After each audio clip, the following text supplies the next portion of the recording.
할렐루야. 오늘도 우리와 함께 하시는 보혜사 성령께서 각 사람의 인생 가운데 친히 찾아오셔서 주님의 뜻을 우리에게 밝히 보여주실 것을 믿음으로 선포합니다.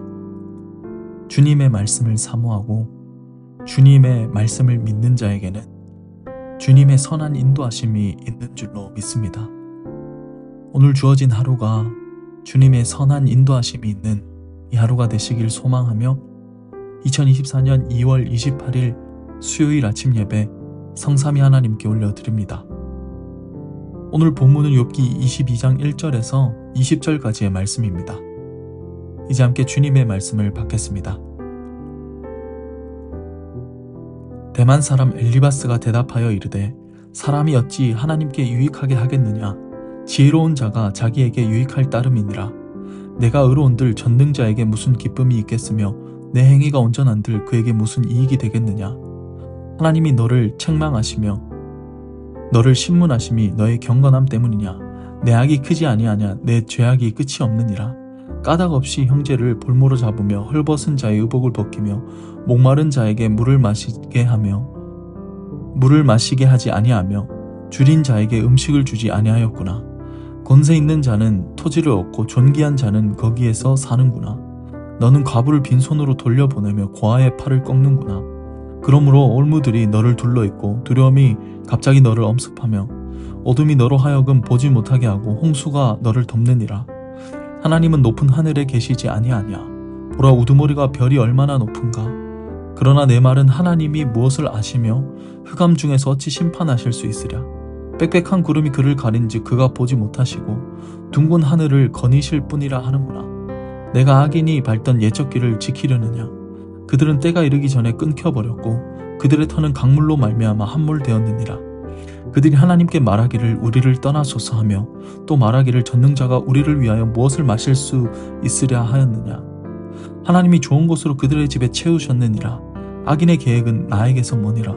의인은 보고 기뻐하는 죄 없는 그들을 비웃기를 우리의 원수가 망하였고 그들의 남은 것은 불이 삼켰느니라 하리라. 아멘. 이것은 하나님의 말씀입니다. 오늘 본문에서는 다시 엘리바스가 등장하여 이제 세 번째 발언을 이어가고 있습니다. 엘리바스는 이 욥의 세 친구들 가운데 가장 연장자로서 대표격으로 볼 수가 있는데 오늘 그의 발언도 역시 인간보적 관점을 욥에게 주장하고 있습니다. 오늘 22장 1절부터 20절까지의 이 엘리바스의 주된 내용은 무엇이냐면 먼저 1절부터 5절까지 하나님의 심판은 욥의 죄 때문이라고 하는 것, 그리고 이어서 6절부터 11절까지 욥이 하나님 앞에 잘못한 죄목들을 이제 고발하고 있습니다. 그리고 12절부터 20절까지 악인은 이렇게 되는 것이다 라며 악인의 운명이 어떻게 되는지를 지금 엘리바스는 말을 하고 있습니다. 이것만 봐도 그가 얼마나 자기가 믿는 하나님과 그가 생각한 인간보적 관점이 틀리지 않았음을 흔들리지 않고 말하고 있는 것을 우리가 볼 수 있습니다. 그런데 여기서 우리가 욥기를 읽은 이래로 엘리바스의 상태를 한번 살펴보면 사실 그는 첫 번째 발언에서 욥을 점잖게 타이르는 듯한 그렇게 하지 않겠느냐라는 어떠한 권면과 같이 말했다면 두 번째 발언에서 자신의 말을 듣지 않는 욥에 대해 직접적이진 않지만 간접적으로 아주 저주와 욕을 하는 굉장히 격양된 모습을 보였었습니다. 그리고 이제 세 번째 그의 태도를 우리가 살펴볼 텐데요. 오늘 22장을 볼 때 우리가 이 엘리바스가 어떠한 생각과 관점으로 그리고 어떠한 감정 상태로 욥에게 말하였는지를 좀 더 유의 깊게 본다면 우리는 이 욥기에 대한 흥미를 더 가질 수 있을 거라 생각이 듭니다. 그럼 이제 함께 22장을 살펴보도록 하겠습니다. 먼저 우리가 이 엘리바스의 세 번째 발언을 통해서 엘리바스가 추구했던 신앙, 즉 하나님이 어떠한 분이시고 인간은 어떠한 존재인지를 동일하게 말하고 있음을 볼 수가 있습니다. 먼저 2절을 한번 보면 사람이 어찌 하나님께 유익하게 하겠느냐라고 말하죠.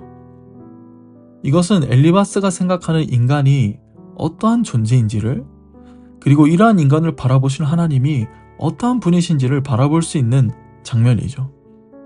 우리가 앞전에 살펴봤던 것처럼 엘리바스는 항상 욥에게 이러한 방식의 말을 선호했었습니다. 사람이 어찌 유익하며 사람이 어찌 하나님 앞에 감히 설 수 있는 존재인가?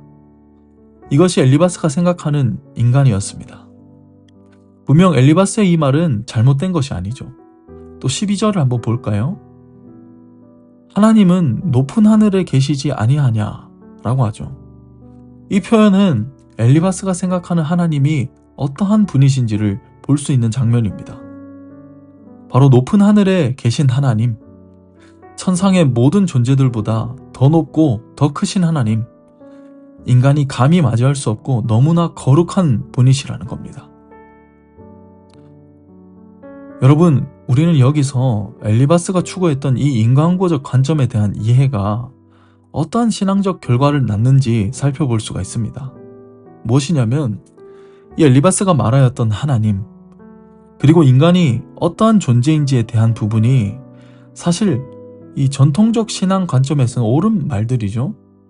하지만 엘리바스는 이 인간보라는 관점, 이 교리에 얽매이고 모든 그의 신앙관이 이 인간보로 고착화되었기 때문에 그가 바라보았던 하나님 역시 제한적인 하나님이었고, 인간도 마찬가지로 이 갱생될 수 없는 이 심판의 유보가 없이 처벌받아야 하는 존재로서 반드시 회개해야만 하는 그러한 인간론을 갖고 있었습니다. 사실 우리도 이 세상의 수많은 사건, 사고, 이슈들을 바라보면서 이 엘리바스와 같은 입장을 가진 적이 사실은 한두 번이 아닐 것입니다. 문제는 이 엘리바스처럼 인과응보와 같은 교리적 관점으로서 이 모든 것들을 바라볼 때에 그것이 옳지 않은 것이 아닌 것입니다. 분명히 그렇게 생각하는 것이 맞고 옳은 신앙적 판단인 것이죠. 하지만 중요한 것은 이러한 모든 관점이 관습이 되면 안 된다는 겁니다. 우리의 신앙에서 이것이 너무나 중요합니다. 우리가 하나님을 믿으며 어떠한 관점을 갖는 것은 사실 매우 중요하죠. 이를테면 내가 믿는 하나님이 어떠한 분이신지에 대해 탐구하고 변증하는 과정을 통해서 우리는 하나님은 이러한 분이시다라는 내가 생각하는 신론 혹은 신학을 갖게 되는 것이죠. 이것이 우리의 신앙 가운데 너무나 중요합니다. 왜냐하면 이러한 관점 없이 무분별하게 텍스트만 보고 무작정 믿거나 이 질문하지 않는 신앙은 굉장히 위험하기 때문이죠. 변증적인 자세를 취하는 것도 너무나 중요합니다. 왜냐하면 내가 갖고 있었던 기존의 신앙 체계를 다시 곱씹으면서 좀 더 바른 신앙적 자세를 추구하는 과정이기 때문이죠. 그러나 이런 모든 관점이 관습과 같이 되어버리면 우리의 신앙적 사고가 하나님을 아는 데 제한이 될 수 있습니다. 왜냐하면 이러한 관습과 같은 우리의 신앙적 관점들로 인해 우리가 하나님을 해석해버리고 우리가 하나님을 이해하려고 하는 시도들이 더욱 많아지기 때문입니다. 또한 이러한 관점이 관습이 되는 신앙에서는 오히려 성경 안에 있는 진리에 대한 끊임없는 탐구의 자세보다 기존의 방법을 추구하려는 태도 때문에 이 새로운 관점을 바라볼 수가 없게 되고 결국 이것은 하나님의 섭리 혹은 하나님의 개입하심에 대한 우리의 신앙을 열 수 없는 상황이 되어버립니다. 그렇기 때문에 우리는 엘리바스와 같이 이미 관점이 관습으로 고착화된 상태를 경계해야 하며 나의 모든 신앙의 체계를 동반하는 것과 동시에 성령의 인도하심을 받는 것이 너무나 중요합니다. 이것은 단순히 기도만 해서 되는 것이 아니라 내가 생각했던 하나님과 내가 생각했던 나의 모습들을 언제나 깨뜨릴 수 있는, 그리고 새롭게 발견한 하나님과 새롭게 발견한 하나님 안에서의 나의 모습을 이 성령의 조명하심 앞에 말씀의 인도함을 받으며 나아갈 때 우리는 이 잘못된 고착화된 신앙을 벗겨버릴 수가 있는 것입니다. 오늘도 우리의 신앙은 관점과 관습 사이에서 매번 갈등하고 순간마다 고민하는 것이 사실이겠죠. 엘리바스와 같이 관습에 기울어진 상태의 신앙일 수도 있고 욥과 같이 관점의 신앙으로서 새로운 상황에 대한 새로운 하나님의 섭리를 바라보는 신앙일 수도 있습니다. 말씀을 정리하겠습니다. 사랑하는 여러분, 저는 저와 여러분들이 관점과 관습 사이에서 이 성령의 조명하심을, 이 말씀의 인도하심을 통해 새로운 하나님을 깨닫고 새로운 하나님 안에서의 나를 깨닫는 이 신앙의 여정이 되시기를 예수님의 이름으로 축원드립니다. 우리가 하나님을 안다고 한들 얼마나 깊이 깨달을 수 있겠습니까? 주님께서 성령을 통해 밝히 깨닫게 해주실 때 우리는 주님의 말씀 앞에서 우리의 신앙이 관점과 관습 사이에서 흔들리지 않고 굳건히 설 줄로 믿습니다. 오늘 주어진 하루 가운데 약속하신 성령을 간구하며 어제보다 더욱 오늘의 삶이 주님을 더 깊이 깨닫는 이 하루가 되시기를 예수의 이름으로 축원합니다. 아멘. 함께 기도하겠습니다. 은혜의 주님, 우리가 주님을 더욱 깨닫기를 원합니다. 우리의 관점과 관습 사이에서 우리의 연약함과 잘못됨을 주의 성령을 통해 바로 깨닫게 하여 주시고 이전보다 더욱, 어제보다 더욱 주님을 알아가고 더욱 주님과 함께 교제하는 믿음의 삶으로 우리를 인도하여 주옵소서. 그렇게 하실 것을 믿고 감사드리며 살아계신 예수님의 이름으로 기도합니다. 아멘. 이제는 우리 주 예수 그리스도의 은혜와 하나님의 크신 사랑과 성령 하나님의 내주교통 충만하심이 이제로부터 영원까지 함께 계시기를 간절히 축원하옵나이다. 아멘.